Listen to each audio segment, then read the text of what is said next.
This work is not easy to do, but when you have a chance to reunite a child, a mom, a dad, and somebody who has been homeless for 10, 20 years, it makes it all worth it.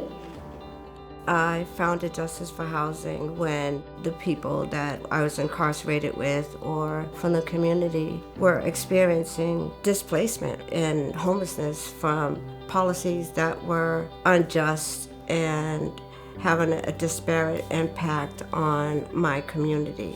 One thing that Leslie realized from her own personal experience was that so many of the issues and these other barriers and obstacles that people face stem from not having the stability, mentally, physically, emotionally, of somewhere to live. Incarceration is an inherently traumatic experience, and it is difficult, if not impossible, to address your trauma and your mental health and your well-being if you don't have a safe place to do so. Housing is such an enormous issue that most grassroots organizations, they either do policy, advocacy, or service, right? Policy, advocacy, or service. We do all three. Leslie, the staff that she's acquired along the way, the relentlessness, it's true advocacy. I think people were afraid to speak up for justice-involved individuals before, because who wants to get behind a criminal, right? With regular people, we want another chance. We have opportunities to start fresh. Just look at us different.